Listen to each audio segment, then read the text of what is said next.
So it's time for another seminal episode in Trek history. I mean that sincerely, I'm not just memeing, but it is funny since Kuhn actually wrote this one too. Oh gosh, where to begin? Let's get the little trivia stuff out of the way first. John Newland directed this episode. You may recognize him as having never done anything else in Star Trek history. It's just funny at this point. I think that's going to stop happening when we get to season 2. And they kind of develop more of a process for making the show. Thanks to the Under the Hood stuff and the producers shifting over.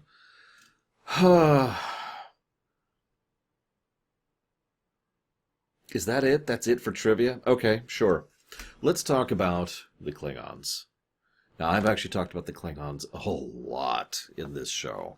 I love Klingon politics. I love Klingon culture. I love what they've done with it. I've analyzed and discussed it so much that at this point I feel comfortable just off the cuff, randomly discussing Klingons with just about anyone who wants to, because there's so much to dissect there. There's so much to go into. This ties into something that Miss Fontana actually said. She said that by having a recurring character, we have an when I say character, I'm referring to a species. So when we have a recurring species, we now have established species. Once we have an established species, we can explore it, and we can expand on it. Her words. And I absolutely agree with her.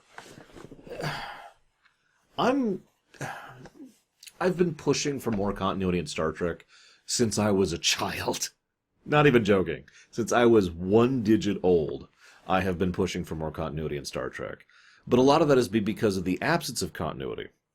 Recent Trek apparently is going for more of a string continuity thing, which is a little different. Now, I like string continuity, but this kind of world building and setting building is the kind of thing that I eat up, and I just want episodes to acknowledge the events of previous episodes. I mean, is that so much to ask? But I bring all this up because this point right here is exactly one of the powers of continuity. Investment. Now that we have a regular race that we can establish and expand and explore, we have more possibilities for storytelling, and in my blunt opinion, we have better storytelling. Because of that investment, because of its...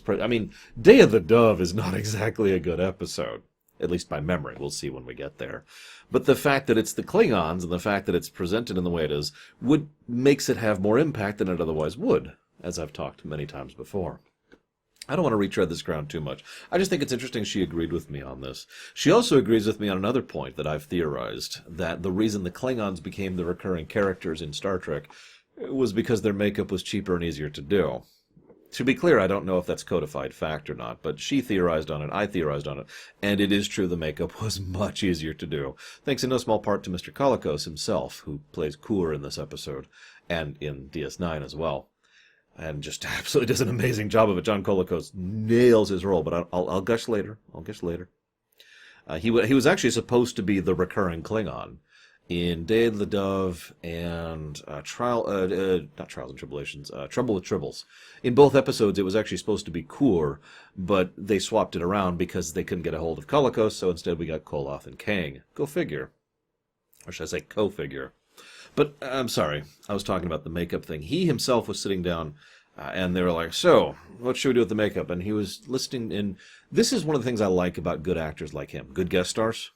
He cared enough to actually get some backstory on who the Klingons were and what they were. And from that, he was like, okay, I'm picturing this big kind of Soviet Union power. Why don't we rewind that a bit and make me kind of Mongolian-looking thing? And so they dyed his hair black and they set up this whole thing. And that became the look for the Klingons, at least in this era. It's an interesting question, isn't it? Would you rather have good makeup that you only see on a race once, or bad makeup on a race that you can see half a dozen times, or a dozen times? I'm not even sure how many Klingon episodes there are. I know there's quite a few, relatively speaking, in TOS. In fact, I also know there's more Klingon episodes than any other race in TOS, with only one exception. And the only reason that exception even exists is because Spock pulls it technically there. If it wasn't for Spock being in every episode, the Klingons would have the most presence, but because of him, we have Vulcans. And lo and behold, those are the two big races, aren't they? Across all of Trek, Vulcans and Klingons. Yeah, let's jump into this. There's this bit. Oh, by the way, this is the final time that they actually refer to Spock as a Vulcanian. Just wanted to share that little tidbit. So we need to take steps. We have orders to take steps to prevent the Klingons from using Organia as a base because it's strategically important. Okay, and they notice the automatic deflector thing. Okay, that's kind of cool. And then they mention that they have to get there as quickly as possible, and they actually go to Warp 7. Now, if you remember, we've already established, thanks to Arena, that Warp 7's fast. Now, you wouldn't know that if you weren't watching these in order, but if you are, then we already have that establishment. Warp 7 is almost max speed. In fact, even Warp 7 is possibly damaging to the ship. So we've got sense of urgency, we've got sense of danger, we've got establishment, we've got war. Sulu gets the helm. It's not quite the Excelsior, but, it's something equivalent. And he gets his orders to get the hell out of town. And I'm kind of jumping through events because the first thing I want to talk about is how weirdly excellent the exposition is in the early part of the episode. We've never heard of the Klingons before. It's so weird to think about that. We're at the end of Season 1 of TOS, and the Klingons hadn't even been invented until this episode. But they are invented in a very smart way. All the discussion about them, all of the talk, especially in the early part of the episode, establishes that the Klingons have a long-standing history with the Federation and a long-standing conflict, which is expounded upon throughout the whole episode. The whole episode builds up the history that hasn't been invented yet. Right? It's wonderful exposition. This is I hate to gush about this, but this is a brilliant way to do this. Because this helps us to get a feel and a vibe for a people and an idea that we've never seen. It's even feasible we've never seen it because, the Enterprise in particular has been out on its 5-year mission. They've been dealing with random hotspots going all over the place. So this Klingon conflict could easily have been building in the background.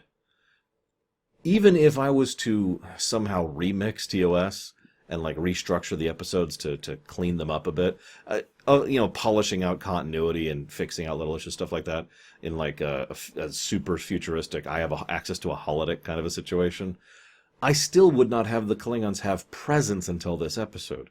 Reference. That's the only thing I'd change. Maybe in the background chatter. Or during a random report, we'd hear a thing about the Klingon attack on this area, or this area has gotten a bit of issues from the Klingons. I would also have reference to the other side of things. We have successfully cut off all trade routes to such and such in the Klingon Empire. Little stuff like that, right? So they're referenced in the background, but that's it, and now they're here. Next thing I want to bring up. You'll notice this war with the Klingons supersedes the Prime Directive. Did you catch that? Go down to the Organians, beam down in the middle of town, by the way, to what is apparently a pre-industrial society. Another good use of the old props, by the way, just pointing it out. And go there and be like, hey, we need you guys to be on our side. So we're here to help you and arm you and defend. We're going to send you supplies. We're going to send you munitions. We're going to violate the Prime Directive in exactly the way that it was originally intended to prevent. No, really.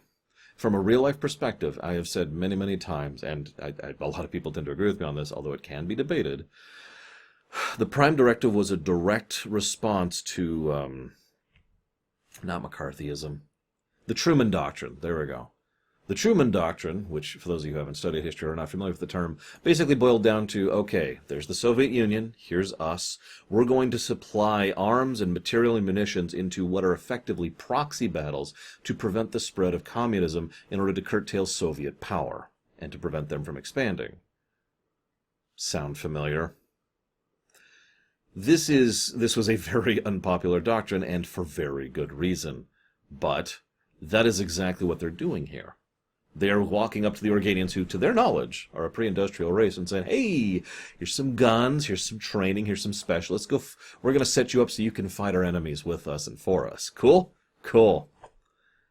Now, it's easy to see this and kind of raise an eyebrow since, obviously the Federation are better than the Klingon Empire. And they are. I don't actually mind saying that. But it is interesting to see this direct violation and basically this application of the Truman Doctrine. You'll also notice nobody reacts to them beaming down in the middle of town. I don't think I ever noticed before all the hints that are in this episode about the true nature of the Organians. There's actually quite a few.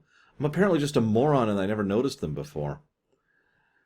So, I'm doing that so thing again. We tell you they're a military dictatorship, and Kirk is like, I've got to try and convince you of this, and he's failing miserably at his job. This also leads to him getting frustrated and saying he's a soldier, not a diplomat. It's okay, Starfleet's not a military. But what I find funny about this in particular is that Kirk has shown several times he does know how to diplomatize better than Archer, who is a trained diplomat. I just had to bring that up since we've been covering, Enterprise at the same time here. So then we find out tens of thousands of years these people have been stagnant. What? They really like stagnation on TOS. That's 3 times it's shown up. Actually, 4, excuse me. It's shown up just in season 1 here. So there's sign number 2 that the Organians, are what they are, and that they are completely unafraid of the Klingon incursion. Then there's sign number 3. Trefane actually flat out says, sir, the Klingon fleet has just shown up. And then he's like, hey, and they just beamed down several people. He's just feeding them intel. And they're like, how does he know how to do that? Now check this out. I never noticed this before either. Kirk is just flummoxed by this whole thing. And as he's trying to understand, there's this one bit where Aelborn says, you know what? You're absolutely right. Perhaps it's best if I explain. And he starts to go into explaining something. We never know what, because that's when the Klingon fleet arrives and that he's interrupted in that possible explanation. I wonder if he was just going to be like, yeah, listen, we're energy beings, dude. We're cool. But we'll never know, of course, because he was interrupted. This then leads to Kur. God, I love Kur in this episode. I actually love Kur in DS9, too. One of the things, if I could just gush for just a second, one of the things I loved about Kur in DS9, and I'm pretty sure I covered that in my DS9 videos about him, in each episode he shows up, is he was one of the good guys, but he was not a good guy. He was not a heroic figure. He was not someone who turned the other cheek, or was helpful, or respectful, or kind, or compassionate, or all the things we consider good traits and good ideologies. He just happened to now be on a faction that was aligned with our guys, and so because of that and because of his friendship with Dax, he was seen in a positive light, and understandably so, but he still had those tints and airs of being a Klingon conqueror. I just find that interesting because that means in DS9 he was good, shaded bad. In this episode he is bad, shaded good. Love it. And surely intentional by DS9, at least, to help keep that going. Because a lot of the DS9 staff were TOS fanboys. Kur, first of all, by the way, you notice the baldric he's wearing? I'm sure you do. It's Worf's. No, seriously, that is the exact same prop that Worf uses in Season 1 TNG. It's actually in a museum, last I checked. Anywho, so Kur shows up. We are in charge. We have conquered everything. There's these very strict rules, and there's these very strict things. And all these things that don't really sound what I would call Klingon. Now, hear me out for a second. All of that makes sense. The Klingons haven't really been established yet. Remember, we have to establish them, then expand, then we can explore them. But because they haven't been established yet, because they're not here yet, well, we don't really have a Klingon culture yet. So they're just a military dictatorship, as described, who are very harsh and an occupying oppressive power. Default 10, I don't know why I'm saying the word 10. 1-to-1. 10-to-1 doesn't make any sense. 1-to-1 kind of a thing, right? Okay, we move in, we conquer. One of my favorite rules he mentions, no more than 3 people can group in one time. Huh? That's such a weird... I mean, I get why that rule exists, but it's really dumb. Anyways. But we see all these strict rules, and we see they are super harsh about it. And if you violate any of these rules, you'll be killed. And you will kill tens of billions of people, trillions upon quadrillions of people if you kill so much as one Klingon, and so forth and so on. All of that just sounds like bad guys of the week. Pretty much Nazis, right? So why aren't the Klingons that? It is entirely because of Kur. Remember what I mentioned earlier, bad shaded towards good? He comes in, he rules these out, but he's respectful, affable. I would even go so far as to say he actually has a good charisma score. When Kirk pushes back against him, metaphorically, mentally, he says, I don't approve of you. His response? Very good. And then when he literally pushes back, he's, good, honest hatred. Very refreshing. You're... smiles and smiles. I don't like these people. You I can work with. And he establishes an almost immediate respect for Kirk. And throughout the course of the episode, Kirk will in turn learn to respect him. Sound familiar? Because this is almost the exact same path that Khan took. You could see also now why Kur was supposed to be the recurring Klingon. Why he was going to come back twice after this. Because this mutual respect and this kind of charismatic, interesting, not just a bad guy villain, is the kind of thing this show needed more of, and people tend to get into in general. And we don't even have the sexual harassment crap that Khan went through, so that's even better. Just, whatever. So, he goes through, I keep saying so. He talks to him, and he's working with them, and there's so many attempts as Kur just sneers at the Organians, like, God, you were completely beneath me, but you... He brings him in and says, okay, you're going to be in charge of things. He puts Kirk in charge of he makes him the liaison, which basically is a forced collaboration post, but still effectively puts Kirk in charge of implementing Klingon rule here. Functionally making him the civilian government leader attached to the military occupation. In other words, he's basically becomes Kur's lieutenant here. Think about that for a second. I love it. I love it. Then Kirk and Spock are like, okay, well, we need to prompt a rebellion. It's the only way. It's the only thing we could do. We have to talk in front of the Klingon guards about how we're here on a mission to disrupt things. It's okay. They're not actually supposed to be in the scene, so they don't hear any of the dialogue. So they go and they try to do this thing, and it just really doesn't work. You know, they blow up the thing, and there's the night shots, definitely not filmed with a filter. I understand. I'm not going to poke fun at that, really. Budget issues, time issues. Remember, they were still having trouble making this show at all, just making the show. So I'm completely with, doing whatever they have to make it happen. Waiting until night to shoot would just be aberrant, and also not necessarily work, because lighting at night, ugh. They do take out the thing, they defeat the Klingon, all sorts of fun stuff happens, and they're like, okay, now we have shown you how to rebel, now we have proven, because their attitude this whole time is we have to prove to the Organians that they can oppose the Klingons. The Organians are like, why are you doing this?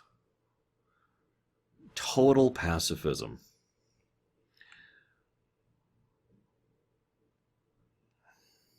There's this follow-up scene which is absolutely hysterical.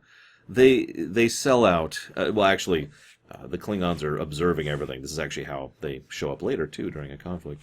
The Klingons are observing everything. Everything's under surveillance, Captain. And they find out that Kirk's here, and the Organian says, no, he's James T. Kirk. I'll tell you who he is. It's okay. Don't worry about it. Kur spits on the Organians. You disgust me. He just finishes talking about how there's a difference between recklessness and courage, and then he immediately turns and just sneers at the Organians. This then leads to Kirk, I am not ashamed to turn down my life, but the thought of dying for you sickens me. It is so hysterical watching Kirk and Kur slowly bond over the course of this episode of their mutual shared despisement of the Organians. See, that makes sense, though, doesn't it? No, hear me out for a second. Because lacking proper information, I would too. How many times have I spoken against being a doormat? Right? The Federation, just rolling over and letting people walk all over you? I hate that. I actually despise that as a philosophy. It is very antithesis to the way I tend to think. I am not a starter of fights. I am a finisher of fights. That means I am not here to hurt you or brutalize you or do anything against you unless I need to or I am pushed to. I will fight back, as I have demonstrated many, many times, both physically, but also, far more importantly, metaphorically. I am not just going to simply roll over and let life destroy me as it has tried so many times to do. Why do you think I'm still here? If I was like the Organians, not the power, but the mentality, I'd be dead. But I don't think that way. So can't you then see, from the limited perspective, that utter despicable. Just, God, I can't believe you are so pacifistic that you refuse to lay a hand to do anything, or raise a hand to do anything. What is wrong with you people? Kor even laments. It's fantastic. He says, what will you do with Kirk? Well, I will go and talk with him, and then hesitation.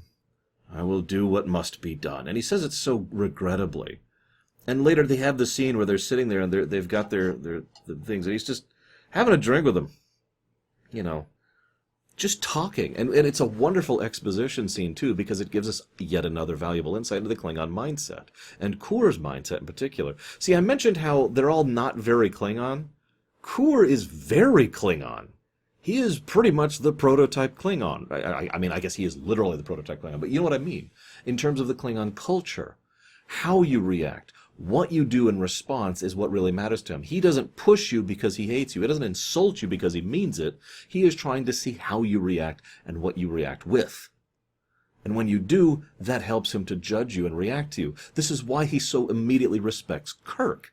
This is why when told that, conquering the galaxy, there will be people who push back, his first response is, and I quote it down, "Excellent, this will be a great test of wills and powers." He's excited at the prospect. Why wouldn't he be? He's a Klingon. That idea of pushing themselves and pushing others is just how their society works. It's fascinating to see this so early in Star Trek history. This is doubly funny because if you're paying attention, back in Balance of Terror, those Romulans are Romulans. That is the Romulan mindset that will be carried forward all the way through into Enterprise. Same with the Klingons, although the Klingon mindset kind of died after DS9, if we're being honest with ourselves, because the Enterprise Klingons are just dumb. But, let's not get into that. So I love this. I'm sorry, let me preface that. The Klingons in Enterprise that I have seen as of right now, which is the Season 1 stuff, they're dumb. I needed to preface that because I forgot they're in Season 4, and they're a lot better in Season 4. Okay, sorry. Asterisk over with. So, I love this showcasing of Kor and how happy he is. They actually break in. They break out of the thing. By the way, that's another wonderful showcasing of Organian power. They break out. And by break out, I mean he just walks up and lets them out. Really, that should have been the big sign that the Organians are more than they've let on. I don't know how I ever missed that. Kor is like, oh my god, how did they get found? I will deal with this. And then Kirk and Spock are like, I really don't want to die for you, but maybe our certain deaths will at least inspire you to do something. And they wander off to die. I guess I'll go die for the Organians. Is pretty much the attitude the whole time. Because again, everything I mentioned earlier about the pacifism. And they go to see Kor. What's Kor's reaction to seeing them? He smiles. He's like, oh, this is awesome. You've managed to sneak through my base, get into my room, and you're here to kill me. That is awesome. He is so jazzed about that. That is so wonderfully Klingon. I love it. And then, check this out. Then they decide to actually fight, and the Organians are like, no, I will prevent you from fighting. All right. I actually have a really big topic here. Do you mind if I pause in it for a second? I want to get to the big topic last, okay? So, having done that, the Organians then show up to completely violate the Prime Directive by massively intervening in foreign powers and preventing them from going to war. Before I say anything else, do you think this is the right thing to do, yes or no? Bonus question for those of you who know me well enough to know my terminology. Do you think it was the correct thing to do, yes or no? As always, I'd love to know why as well. This is a fascinating change, and one that I can get behind, legitimately. I'm not sure if it's right or correct, but it's the kind of thing that I would knee-jerk be leaning towards. Why? Because I'm a firm believer in the idea that if you have power, you should use it for the benefit of others. That is the point of power, right? So, if you have the level of power the Organians do, and knowing the kind of devastation that we cause by an interstellar war between two powers of this magnitude, yeah, getting involved is probably a good move. What the Organians do is extremely blunt, though, to the point of being overt. They just put a big wall and say, nope. They snap the Infinity Gauntlet. Hang on, wrong hand. Nope. War's off. I'm not sure that was the best approach, but it is extremely effective, and the Organian Treaty lasts until Star Trek VI, when it is replaced by the Khitomer Accords. That says something in its own right. What do you guys think? Either way, they massively violate the Prime Directive that they don't have. This is also something interesting, by the way. They really have a thing with godlike aliens. Check this out. We have the Thasians. That would be Charlie X's thing. We have the Telosians from The Cage and Menagerie. We have Trelane. Duh. And we have the Metrons from Arena. And now we have the frickin' Organians. How many godlike aliens are there in this frickin' galaxy? Anyway, sorry, I had to make fun of that really quick. This is funny, though. All of the complaints about the Klingon Empire certainly have a strong validity to them. They are militaristic, they are conquering, they are violent, and they are expansionist. Here's the interesting part. Kor briefly, the two are ranting about why they have the right to go to war and why they have the right to settle their disputes. Kor briefly mentions economic and political aggressiveness by the Federation to curtail the Klingon function, to prevent them from proper trade, or to prevent expansion. We get the very strong impression that the Federation has been using non-military means to try and contain the Klingon Empire for some time. Now, that's certainly a valid action to do, and it is certainly a valid way to try and contain an expansionist power. But I bring all this up because you can see how an expansionist power would look at that as a direct challenge. Just because you're not shooting at them doesn't mean you aren't doing something, right? That's an easily understandable concept. Back in school, how many times did you have a teacher say, well, they didn't punch you, so you didn't have the right to punch them, when all you're thinking about is all of the things they were saying to you, all of the mental and emotional damage they were doing, regardless of the physical damage you did to them. Now, I'm not justifying what the Klingons did, merely trying to put a little bit of a different light on things and showcasing how the Federation was not completely innocent in the escalation of this conflict. There are other ways to try and work with an expansionist empire. We know this. The Federation does this in the future. More than once. There's also this wonderful, wonderful bit where Kirk says, "We have the right." It's probably the most quoted scene in the entire episode. "We have the right to commit murder? To destroy on a planetary scale? Is that what you're arguing for?" Credit to Shatner in one of his moments of actually being a good actor. His expression as he realizes what is being said is just... And if you pay attention to the episode, the beginning of the episode was him, "War. We didn't want it, but we have it." And there's just this quiet, lamentable dread about the very prospect of war. And then by the end, he's like, "We have the right to war." And there's a fairly smooth gradient across the episode to that point. It's a very nice A to Z shift that happens in him. And it's only until someone slams in his face, and this is why the Organian approach may be considered acceptable, having that wall just smack into your face can kind of make you go, oh. A shock to the system, in short. A metaphorical slap. "In the future, you will be friends." Now, this is funny. First of all, he mentions that they'll be friends in the future, and anybody who knows Star Trek is like, oh, yeah, because, TNG happens. But what I find far more amusing about that is that Kor and Kirk have actually been pretty unified most of the episode. And they've only gotten closer to respecting and actually working with each other the further into the episode we get. This really comes to a head in the scene immediately following. Kor says, "No, it's a trap. We can make it work. I have my army. We can defeat them." And Kor is actually offering to unify with Kirk against the Organians. Brilliant. But, unfortunately, the war is off. A shame. It would have been glorious. But I said I have one big thing to talk about, and that thing is pacifism. Now, I'm pretty anti-pacifist for reasons I've already explained. I don't like being a doormat, but hear me out for just a second, okay? One of the things I said earlier was that when I'm pushed, I push back, right?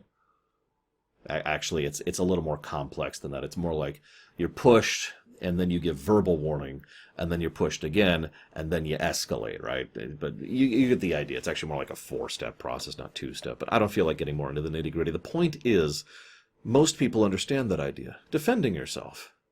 Someone at a school or an office with regards to your job, or out in the wild because you're a hunter-gatherer 7 billion years ago, rough approximation, or maybe in an actual armed conflict, or maybe you're just being accosted on the street. The idea of defending yourself is a really basic idea that most people are completely on board with. I don't even probably have to explain that. What happens if you don't have to? It's so easy to look at the Organians and sneer dismissively at their passivity. But what if you had the power level they do? What if you were basically a Q? Now you might say, well, they could still push you, but they can't really. Not really. They can no longer metaphorically push you. They can't hurt you. The Klingons rounded up the 200 Organians and shot them. The 200 Organians are just like, okay, whatever, and went back to their books or whatever it is they were doing. They don't care. There's no danger. There's no threat. You are no longer in a position where self-defense is part of the equation. Unless you're the Excalibans, but that's a side joke that I don't want to get into. So, under those auspices, all of a sudden self-defense falls away from the equation because there is no such thing. And from that angle, isn't pacifism a little bit more understandable? The idea of, well, I don't really need to defend myself, so you can just wail on me all you want. It's not going to do anything. Will it make you feel any better? I mention this because one of the things I myself have said is one of the ideals of having truly tremendous amounts of power is no longer having to use it to hurt or kill others. This is related to the more down-to-earth concept of a truly good soldier does not have to kill. They can just infiltrate and accomplish their mission and then leave, right? Ghosting, if you want to use the Deus Ex term, which I myself have mentioned before, too. So given that mindset, maybe that pacifism is just a little bit more understandable. But then this ties in neatly to the other thing the Organians do. Intervention. Now, they don't interfere with other people in most things, and they probably shouldn't. But again, the nature and scale of this war was mentioned multiple times to be very, very large and very devastating. Millions dead, planets devastated. Well, if you have that level of power, you could easily just get rid of, destroy the Federation and the Klingons. And they could have. The Organians absolutely could have done that. Zhunk. Gone. Done. But they don't. They intervene in a pacifist way by basically forcing both sides to no longer be capable of their conflict. And now the pacifism suddenly gets a whole lot more understandable because, again, when you have enough power, you don't have to kill. You see how this all kind of ties up here? I cannot believe this, but I'm actually finding myself more on the Organian side than I have ever been before. And it's just such a weird thing to think about, since I am such an anti-pacifist myself. But then again, if I might be so bold, by my own personal definitions of pacifism, they violate, or they are not pacifist in the end of the episode, because they do get involved. And they do help. And they do try to actually accomplish something. After all, being aggressive does not necessarily mean trying to hurt or kill. Food for thought. I would very, very, very much love to hear your guys' thoughts on the Organians, the Klingons' core, and of course the whole pacifism concept at the end. Ladies and gentlemen, this has been an awesome episode. This, I think, actually... I think I'm going to tie Balance of Terror in this one. These are just both. I'm looking at my list. I keep a list of episodes and my relative quality of like the top and the bottom. This is great stuff. I love it. There's only a couple of nitpicks in the whole episode. I hope you've enjoyed my thoughts. I'll see you next time.